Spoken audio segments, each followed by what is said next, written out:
Alhamdulillah Rabbil Alamin wa salatu wa salam ala Sayyid al-Mursalin. Nous continuons Sharh Shurut al-Salat wa Arkaniha wa Wajibatiha du grand savant Muhammad ibn Abd al-Wahhab rahimahullah ta'ala. Nous avions vu la dernière fois Shurut al-Wudu, les conditions de l'Wudu. Aujourd'hui, nous allons voir Furud al-Wudu, les obligations de l'Wudu. La différence, les frères, est que Shurut, al-Shurut huwa ma yalzim lil-shay wa yulazim al-shay. Al-Shart, c'est ce qui est avant l'adoration et qui continue avec l'adoration jusqu'à ce qu'elle finisse. Al-Fard, huwa ma yalzim fi shay. Yani min mahiyat al-shay. Al-Fard, il est dans l'adoration. Il n'a pas lieu avant l'adoration. Comme par exemple, parmi shurut al-salat, al-wudu. Le wudu doit avoir lieu avant salat et doit être en constance avec la salat. Si tu perds le wudu pendant la salat, eh bien ta salat n'est pas valable. Alors que, par exemple, Surat al-Fatiha est un pilier de la salat. Elle doit avoir lieu pendant la salat. Ce n'est pas la peine qu'elle ait lieu avant salat. Eh bien, c'est ça la différence entre les obligations et les conditions. Muhammad ibn Abd al-Wahhab nous dit que Furud al-Salat, Furud al-Wudu, elles sont 6. Sur quoi déjà ils se basent? Est-ce qu'il y a des hadiths généraux qui nous montrent comment faire le wudu? Est-ce qu'il y a des versets? Oui, il y a des versets et il y a des hadiths. Le verset que Muhammad ibn Abd al-Wahhab il ramène, c'est un verset qui est dans Surat al-Ma'idah, où Allah dit dans le Coran: Ya ayyuhalladhina amanu, idha qumtum ila as-salah, faghsilu wujuhakum wa aydiyakum ila al-marafiq, wamsahu bi ru'usikum wa arjulakum ila al-ka'bayn. Ô vous qui avez cru, idha qumtum ila as-salat, يعني إذا قمتم إلى الصلاة يعني إذا أردتم القيام للصلاة, si vous voulez aller faire la prière, فاغسلوا وجوهكم وأيديكم إلى المرافق. Il nous dit alors lavez vos visages et vos mains jusqu'au coude. Petite parenthèse, si quelqu'un te dit mais attends, Allah dit إذا قمتم إلى الصلاة فاغسلوا وجوهكم وأيديكم, si vous allez faire la salat, lavez vos visages et vos mains. Qu'est-ce qui nous prouve qu'il faut les laver avant? Eh bien, dans un autre verset, par exemple, Allah dit فَإِذَا قَرَأْتَ الْقُرْآنَ فَاسْتَعِذْ بِاللَّهِ مِنَ الشَّيْطَانِ الرَّجِيمِ. Quand tu lis le Coran, dis أعوذ بالله من الشيطان الرجيم. L'isti'adha ou l'isti'adha, tu dois la dire avant la récitation. Donc là, il nous parle de l'wudu avant salat. Donc nous revenons. Allah, il nous dit ici, si vous allez faire salat, si vous faites le wudu, et le wudu, il nous dit فَاغْسِلُوا وُجُوهَكُمْ وَأَيْدِيَكُمْ إِلَى الْمَرَافِقِ. Lavez vos visages et vos mains jusqu'au coude. وَامْسَحُوا بِرُؤُوسِكُمْ وَأَرْجُلَكُمْ إِلَى الْكَعْبَيْنِ. Et essuyez vos têtes et vos pieds jusqu'aux chevilles. À savoir que Allah il dit dans le Coran وَأَنزَلْنَا إِلَيْكَ الذِّكْرَ لِتُبَيِّنَ لِلنَّاسِ مَا أُنزِلَ عَلَيْهِمْ. On a descendu sur toi, ya Muhammad, al-dhikr, yani beaucoup de ulama ont dit al-Qur'an, ou al-dhikr rentre dedans al-hadith aussi, pour que tu expliques aux gens ce qui est descendu sur eux. C'est-à-dire que Allah Azza wa Jal n'a pas simplement descendu le Coran brut et nous a dit à vous de chercher à le comprendre, mais il nous a envoyé un prophète qui est le prophète Muhammad sallallahu alayhi wa sallam, et il nous dit que ce prophète, il est là pour nous expliquer le Coran. Et c'est pour ça, il lui dit وَأَنزَلْنَا إِلَيْكَ الذِّكْرَ لِتُبَيِّنَ لِلنَّاسِ مَا نُزِّلَ إِلَيْهِمْ. Yani, on a descendu sur toi al-dhikr, c'est-à-dire le Coran, pour la plupart des ulama, pour que tu expliques aux gens, ya Muhammad, ce qui est descendu sur eux. Donc, ces ablutions, ce wudu, on ne le comprend pas brut comme ça, comme Allah nous l'a dit, mais on va chercher comment le prophète Muhammad sallallahu alayhi wa sallam nous a ordonné, nous a expliqué ce verset. Car il faut savoir que les ablutions sont une adoration et chaque adoration est prescrite. Elle est détaillée comme le prophète sallallahu alayhi wa sallam a dit de la faire. Tu ne peux pas la faire comme toi tu veux, mais tu dois la faire comme Allah il veut. Et Allah ce qu'il veut, il te l'a détaillé par l'intermédiaire de son prophète Muhammad sallallahu alayhi wa sallam. C'est pour ça que dans un hadith, le Nabi dit Man tawadda kama umir وَصَلَّ كَمَا أُمِرَ غُفِرَ لَهُ مَا تَقَدَّمَ مِنْ ذَنبِهِ. Celui qui a fait les ablutions comme il a été ordonné et qui fait la prière comme elle a été ordonnée, Allah lui pardonnerait tout ce qu'il a fait comme péché. Et ici, il te montre que les ablutions ont un ordre prescrit qui doit être suivi, ainsi que la prière. À savoir que ce wudu, ces ablutions, ne viennent pas comme ça de la tête du prophète, sallallahu alayhi wa sallam. Le prophète, tout ce qui est adoration, il ne fait rien de sa tête. Allah Azza wa Jal, il dit sur lui, وَمَا يَنْتِقُ عَنِ الْهَوَى إِنْ هُوَ إِلَّا وَحْيٌ يُوحَى. Il ne prononce rien de ses passions. Il n'est qu'une révélation révélée. Ça veut dire, toutes les adorations, c'est Allah qui lui a montré comment faire. Il lui a envoyé Jibril, etc. D'ailleurs, pour le wudu, il a été rapporté dans un hadith authentique, qui est d'ailleurs dans Sahih ibn Majah, d'après Zayd ibn Haritha, قال قال رسول الله صلى الله عليه وسلم علمني جبرائيل الوضوء. Le prophète, il dit, sallallahu alayhi wa sallam, c'est Jibril qui m'a enseigné al-wudu. Donc, Allah a enseigné à Jibril al-wudu et Jibril l'a montré au prophète Muhammad sallallahu alayhi wa sallam et le prophète Muhammad sallallahu alayhi wa sallam nous l'a montré. Donc, le wudu est une adoration prescrite par Allah. Par conséquent, on doit la faire exactement comme le prophète sallallahu alayhi wa sallam nous a dit de la faire. Et les particularités de l'wudu, les façons de faire, il y a plusieurs hadiths. Il y a un hadith, par exemple, qui est dans le Bukhari et Muslim, le hadith de Humran ibn Abi Mawla, ibn Aban, Mawla Uthman ibn Affan. Yani c'est l'esclave affranchi de Uthman ibn Affan qui s'appelle Humran. Il dit رأيت عثمان بن عفان توضأ فأفرغ على يديه ثلاثة فغسلهما ثم تمضمض واستنثر. يعني il dit, j'ai vu Uthman ibn Affan radiyallahu anhu wa ardah, il a fait le wudu, il a vidé l'eau sur ses mains 3 fois et il a lavé ses mains 3 fois. Il dit ثم تمضمض واستنثر. Il a fait le madmada, il a rentré l'eau dans sa bouche. Il a tourné l'eau dans sa bouche, il a recraché. Wastanthar, ça veut dire il a craché l'eau avec son nez. C'est-à-dire qu'il a mis de l'eau dans son nez et il a craché l'eau avec son nez. ثم غسل وجهه ثلاثة. Et ensuite il a lavé son visage 3 fois. وغسل يده اليمنى إلى المرفق ثلاثة. Et il a lavé sa main droite jusqu'au coude. C'est-à-dire le coude aussi a été lavé 3 fois. ثم اليسرى مثل ذلك. Ensuite il a lavé la gauche pareil. ثم مسح رأسه. Ensuite, il a essuyé sa tête. ثم غسل قدمه اليمنى ثلاثة. Ensuite, il a lavé son pied droit 3 fois. Ensuite, le gauche, pareil. Ensuite, il dit ثم قال رأيت رسول الله صلى الله عليه وسلم توضأ مثل وضوء هذا. ثم قال من توضأ مثل وضوء هذا ثم صلى ركعتين لا يحدث فيهما نفسه غفر الله له ما تقدم من ذنبه. C'est-à-dire qu'il a dit ensuite, j'ai vu le prophète sallallahu alayhi wa sallam faire le wudu comme celui que je viens de vous faire. Et ensuite, le prophète sallallahu alayhi wa sallam a dit Man tawadda mithla wudu'i hada, celui qui fait comme ce wudu-là. Dans une riwaya, Man tawadda nahwa wudu'i hada. La différence, c'est que nahwa, ça veut dire qu'il essaye de faire au plus proche de ce que le prophète sallallahu alayhi wa sallam a fait. S'il dit mithla, qu'il fait comme le prophète a fait.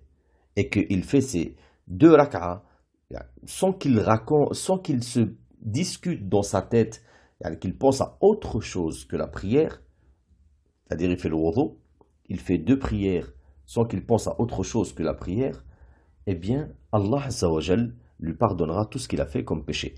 D'ailleurs, ces 2 rak'a, c'est ce qu'on appelle la sunna de wudu. Et à partir de là, on va commencer à détailler.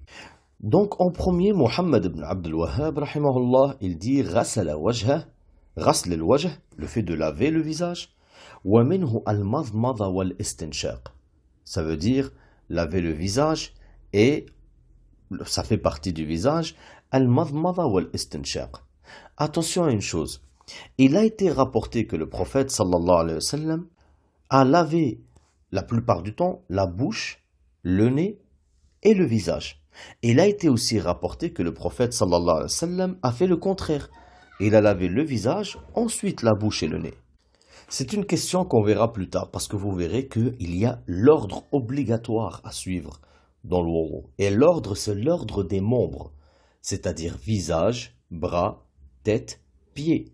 Et ce n'est pas l'ordre des choses à laver. L'ordre, ce n'est pas le fait de faire obligatoirement bouche, nez, visage, tête, bras. Ce n'est pas ça l'ordre. L'ordre, c'est l'ordre des membres. Et puisque la bouche et le nez font partie du visage, eh bien on va te dire visage, bras, tête, pieds. Quand on a dit visage, eh bien peu importe que tu commences par la bouche et le nez et le visage, ou par le visage, ensuite bouche et nez. C'est une chose qu'on verra par la suite. En tout cas, il a été rapporté que le prophète sallallahu alayhi wa sallam, il faisait al-madmada wal-istinshaq. Al-madmada, on a dit, c'est le fait de mettre l'eau dans la bouche et ensuite de la recracher. Il a été rapporté des hadiths dans ce sens, où, par exemple, Abdullah ibn Abbas, radiyallahu anhu ardah, il dit « Anna Rasulallah sallallahu alayhi wa sallam, madmada wa stanshaq min gharfatin wahida » Le prophète, il a fait le madmada ou l'istinshaq avec une seule main. Attention les frères, c'est-à-dire qu'il a mis de l'eau dans la paume de sa main, il a pris un petit peu d'eau pour la bouche, pour faire le madmada, et le reste de l'eau pour faire l'istinshaq. Et il n'a pas fait le fait de prendre une poignée 3 fois, il fait la bouche, ensuite avec d'autres poignées 3 fois, il fait le nez. Ce qui fait qu'il a pris 6 poignées. En réalité, les hadiths qui disent qu'il a fait 3 fois la bouche et 3 fois le nez sont dhaïf. Mais que les hadiths authentiques, c'est qu'il a fait al-madmada ou al-istinshaq avec une seule poignée. C'est-à-dire que tu prends de l'eau dans ta pomme et tu fais avec un petit peu d'eau al-madmada et le reste de l'eau qui est dans ta paume, tu ne reprends pas de l'eau encore. Tu le mets dans le nez. Mais si tu n'y arrives pas et que tu es obligé de reprendre de l'eau, ce n'est pas grave. Cela n'annule pas le wudu. Et la plupart des hadiths, ils vont de ce sens-là. Je viens de vous citer le hadith d'Abdullah ibn Abbas.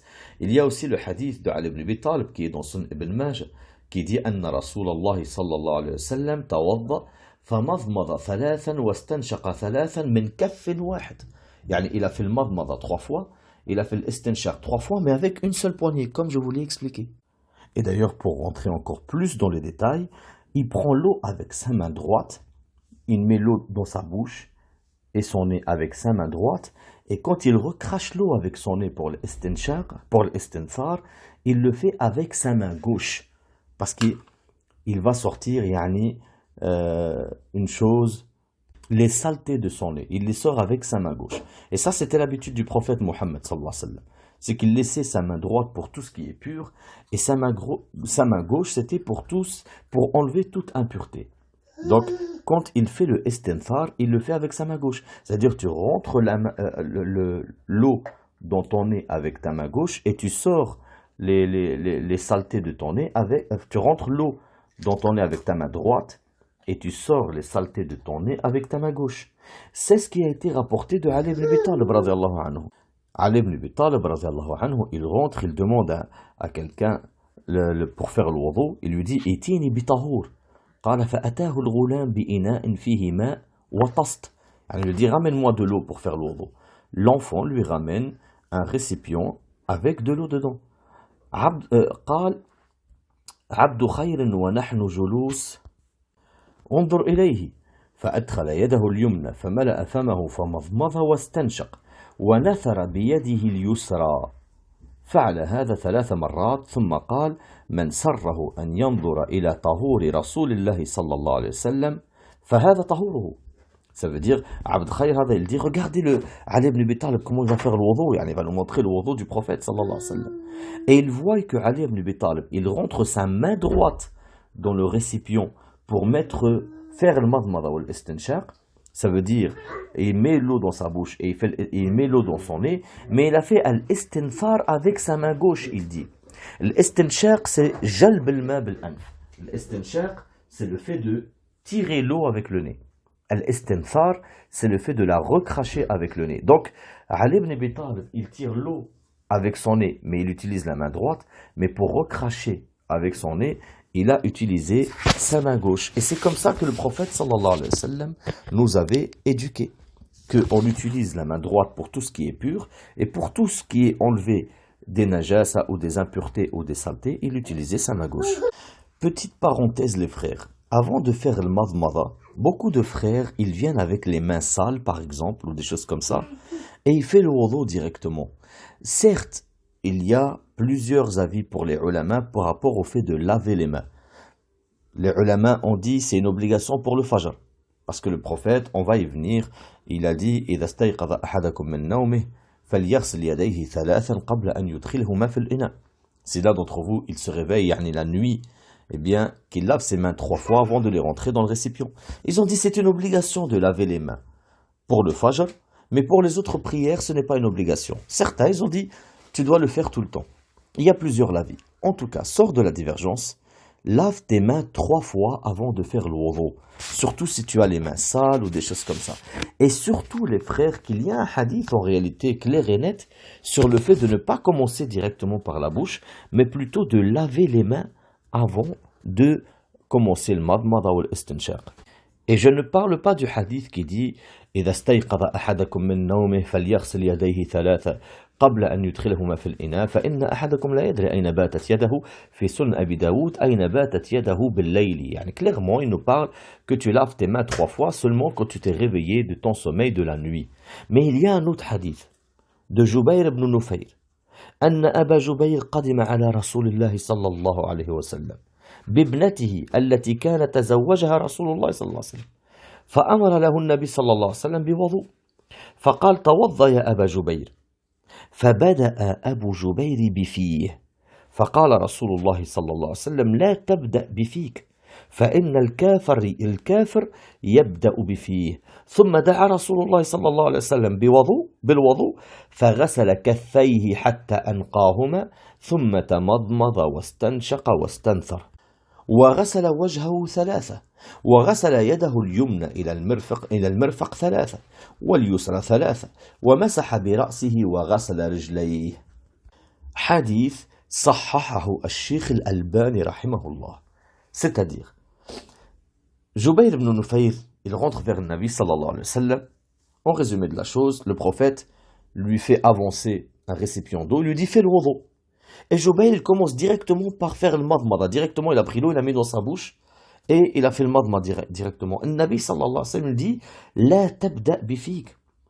Fa inna al-kafir yabda bifih. Ne commence pas directement par ta bouche, car les kuffars, ils commencent directement par leur bouche. Et le Nabi, il fait venir le récipient de l'wudu, et il commence par laver ses mains jusqu'à ce qu'il a nettoyé ses mains. Ensuite, il fait le madmada ou l'istinshaq, il a lavé ses mains 3 fois jusqu'à la fin du hadith. Donc, il lui dit ne commence pas par la bouche, et le prophète, il lui montre en lavant ses mains jusqu'à ce que ses mains ont été nettoyées. Donc, réellement, je conseille de laver les mains, peu importe la prière que tu vas faire, lave tes mains avant de faire le madmada ou l'istinshaq, etc. pour faire comme le prophète sallallahu alayhi wa sallam a dit, et aussi une question d'hygiène pour pas que tu mets de l'eau dans ta bouche avec tes mains qui sont sales. Bien sûr les frères, je ne vais pas rentrer dans les divergences, est-ce que le madmada elle est obligatoire ou pas? Il y a des avis, l'avis le plus juste est que le madmada elle est obligatoire pour le wudu. Les obligations claires et nettes du prophète sallallahu alayhi wa sallam, elles ont été par rapport à l'istinshaq. Certes, le Nabi sallallahu alayhi wa sallam, il dit إذا توضأت فانثر. Il dit à Salman ibn Qais, si tu fais le wudu, fanthur, ça veut dire tu mets l'eau dans ton nez. Dans un autre de Abdullah ibn Abbas, قال رسول الله صلى الله عليه وسلم استنثروا مرتين بالغتين أو 3. Faites 2 ou 3 fois l'istinthar. Vraiment, vous aspirez bien, vous recrachez bien. Subhanallah, il a été rapporté par les médecins que l'istinshaq ou l'istinthar, ça peut diminuer 70% des maladies que l'être humain peut avoir par le fait de faire l'istinshaq ou l'istinthar. Dans un autre hadith, le Nabi sallallahu alayhi wa sallam, il dit asbigh al-wudu wa khallil bayna al-asabi' wa baligh fi al-istinshaq illa an takun sa'ima. Fais bien le wudu, lave entre les doigts et tire bien l'eau avec le nez, sauf si tu es jeûneur. Si tu es en train de jeûner, ne tire pas, au risque que l'eau passe dans ta gorge et que tu l'avales. D'accord? Dans un autre hadith de Abi Huraira, radiyallahu anhu, le Nabi sallallahu alayhi wa sallam dit إذا استجمر أحدكم فليستجمر وترا وإذا استنثر أحدكم فليستنثر وترا. Ça veut dire, faites un nombre impair quand vous faites l'istinthar, une fois ou 3 fois. Attention à une chose, une fois ou 3 fois, pas 5 fois, etc. Il est interdit de dépasser le nombre. Contrairement à la prière, si tu oublies une raka'a, et le Nabi il te dit اطرح الشك وابني على ما استيقن. Jette le doute et base-toi sur ce qui est sûr. Tu ne sais pas si tu as fait 3 ou 4 raka'a. Ce qui est sûr, c'est que tu en as fait 3. Tu en rajoutes une. Tu ne sais pas si tu as fait 2 ou 3. Ce qui est sûr, c'est que tu en as fait 2. Tu en rajoutes une. Le wudu, c'est le contraire. Tu ne rajoutes pas, tu t'arrêtes. Tu ne sais pas si tu as fait 2 fois ou 3 fois. Tu t'arrêtes, tu ne rajoutes pas. Pourquoi? Parce que le Nabi il a montré le wudu, il a dit فَمَنْ زَادَ فَقَدْ أَسَاءَ وَظَلَمَ. Celui qui rajoute, il a été injuste, il a fait mal. Et en plus, c'est une sunna de faire le wudu une fois. C'est une sunna de le faire aussi 2 fois. Et c'est une sunna aussi de le faire 3 fois. Mais ce n'est pas du tout une sunna de le faire 4 fois. Par conséquent, si tu ne sais pas si tu as fait 1 ou 2, tu peux faire une deuxième, c'est pas grave. Mais si tu ne sais pas si tu as fait 2 ou 3, tu ne rajoutes pas. Car au pire, tu en as fait 2 et c'est une sunna. Au mieux, tu as fait les 3 et c'est bon. Nous allons nous arrêter là par rapport à ça. Nous continuerons pour le visage la prochaine fois, Inch'Allah. Subhanak Allahumma wa bihamdik. Ashhadu an la ilaha illa ant. Astaghfiruka wa atubu ilayk.